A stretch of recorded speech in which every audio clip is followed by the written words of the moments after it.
Good morning. Today we are going to solve free response question number 2 from the 2017 AP Physics 1 exam. Billy, please read the problem through part B. Flippin' physics. A student wants to determine the coefficient of static friction between a long, flat wood board and a small wood block. Part A. Describe an experiment for determining the coefficient of static friction between the wood board and the wood block. Assume equipment usually found in a school physics laboratory is available. Part I. Draw a diagram of the experimental setup of the wood board and block. In your diagram, indicate each quantity that would be measured and draw or state what equipment would be used to measure each quantity. Part II. Describe the overall procedure to be used, including any steps necessary to reduce experimental uncertainty. Give enough detail so that another student could replicate the experiment. Part B.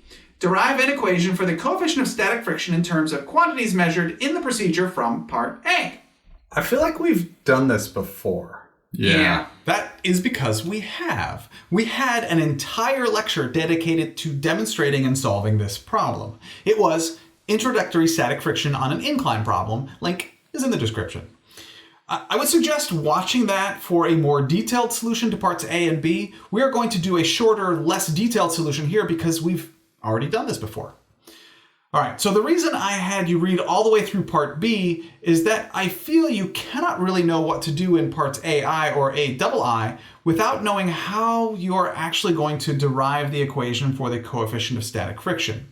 So we are going to start with part B and then go back and do part A. Bo, please answer part B. Okay, what I remember is that we just place the block on the board and raise the board until the block starts to move. Is that what y'all remember? Yes. Okay, so let's draw a free body diagram of the forces acting on the block on the incline. The force of gravity is straight down. The force normal is perpendicular to the incline and up. And the force of static friction is parallel to the incline and up the incline because it prevents the block from sliding down the incline. Actually, let's review the 5 steps to help solve any free body diagram problem. Bo, that's a good idea.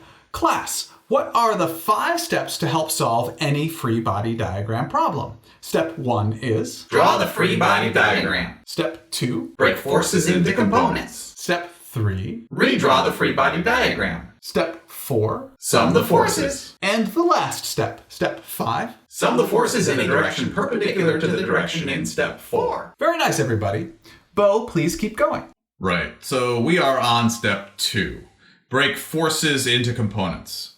We need all forces to be parallel and perpendicular to the incline because parallel to the incline is the direction the block will eventually accelerate. Therefore, the only force we need to break into components is the force of gravity because it is neither parallel to nor perpendicular to the incline. We have equations for both the force of gravity parallel and perpendicular, which we derived previously, and you suggested we memorize for the exam, which I have done, thank you. The force of gravity parallel equals mass times acceleration due to gravity times sine of the incline angle, and force of gravity perpendicular equals mass times acceleration due to gravity times cosine of the incline angle. Now we can do step 3 and redraw the free body diagram with force of gravity parallel and perpendicular instead of force of gravity. Step 4. The net force in the perpendicular direction equals force normal minus force of gravity perpendicular, which equals mass times acceleration in the perpendicular direction. The acceleration of the block perpendicular to the incline is 0 because the block is not moving relative to the incline. Therefore, force normal equals force of gravity perpendicular, which equals mass times acceleration due to gravity times cosine theta.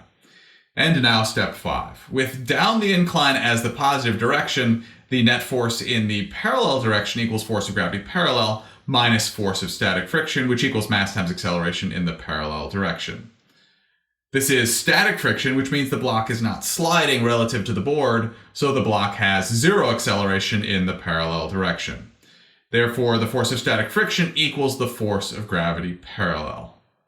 Actually, it is important to realize this is the maximum force of static friction because this is the maximum incline angle right before the block starts sliding. Therefore, we can substitute the coefficient of static friction times force normal for the force of static friction maximum. and substitute mass times acceleration due to gravity times sine theta for force of gravity parallel. We can also substitute mass times acceleration due to gravity times cosine theta for the force normal, and everybody brought mass to the party!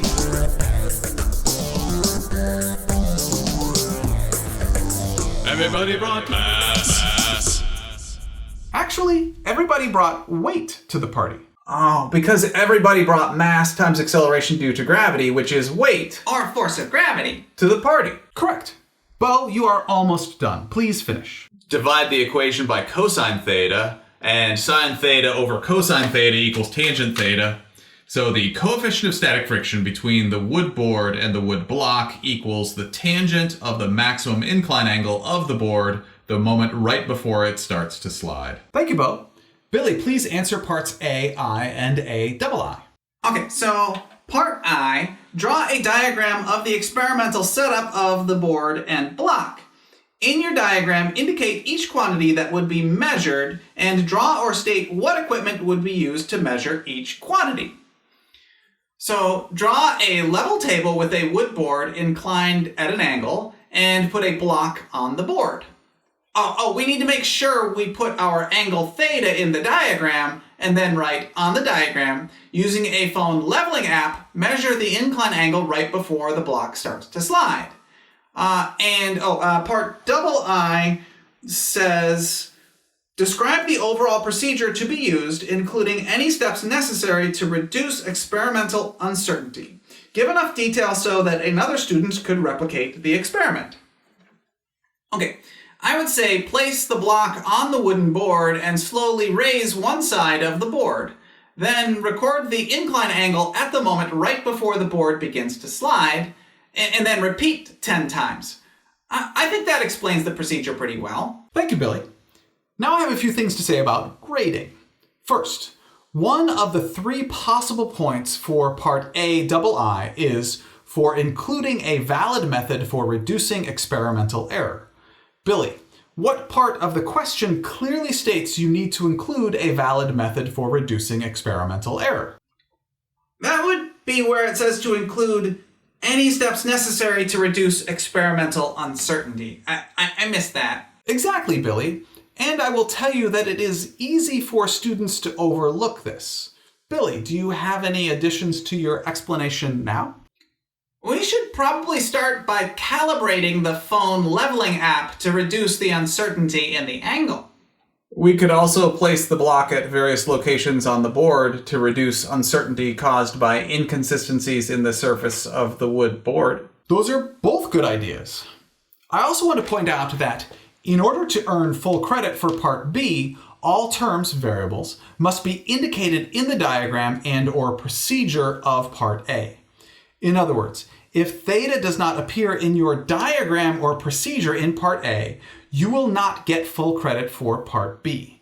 So, in case you missed it, you need to read each question carefully. In fact, if you have the time, I suggest that after you think you have completed each free response question, you should go back and read through the questions one more time to make sure you answered every piece of every question. Okay, Bobby, please read the preamble to part C and part C, and then answer the question. A physics class consisting of 6 lab groups wants to test the hypothesis that the coefficient of static friction between the board and the block equals the coefficient of kinetic friction between the board and the block. Each group determines the coefficients of kinetic and static friction between the board and the block. The group's results are shown in the table with the class averages indicated in the bottom row. Do you need me to read the table? No, I think we're good. We can see the table. Good. Part C. Based on these data, what conclusion should the students make about the hypothesis that the coefficients of static and kinetic friction are equal, the static and kinetic coefficients are equal, or the static and kinetic coefficients are not equal? Briefly justify your reasoning. Okay. The hypothesis is that the coefficient of kinetic friction equals the coefficient of static friction. When looking at the average values only, that seems to be true. However, lab groups 1, 2, 3, 4, and 6 show a rather consistent relationship of the coefficient of kinetic friction being less than the coefficient of static friction. However, lab group 5 shows the coefficient of kinetic friction to be much greater than the coefficient of static friction, which is why we get average values which are equal. However, when you look more closely, it appears something went wrong during lab group 5's experiment. I mean, all the other lab groups' data are pretty similar to one another. However, lab group 5's data are way different. Therefore, that data should either be thrown out or lab group 5 should repeat their experiment after looking for sources of error to correct. When we exclude lab group 5's data, we get a rather consistent relationship of the coefficient of kinetic friction being less than the coefficient of static friction. Therefore, we need to put a mark next to the static and kinetic coefficients are not equal, and I believe I have justified my reasoning well. Thank you, Bobby. Another grading note. A correct answer with no reasoning or incorrect reasoning earns 0 points for part C. I've said it before, I say it again. When you are asked to justify your reasoning, you have to justify your reasoning. Bo, please finish this problem by reading and answering part D. Sure, part D. A metal disc is glued to the top of the wood block. The mass of the block disc system is twice the mass of the original block. Does the coefficient of static friction between the bottom of the block and the board increase, decrease, or remain the same when the disc is added to the block? Briefly state your reasoning. Well, according to our answer to part B, the coefficient of static friction equals the tangent of the incline angle right before the block starts to slide. The mass of the block is not anywhere in that equation, so the mass of the block should have no effect on the measured coefficient of static friction.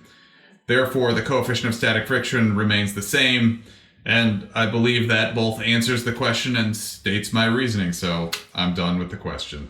Thank you, Bo. One last point about grading.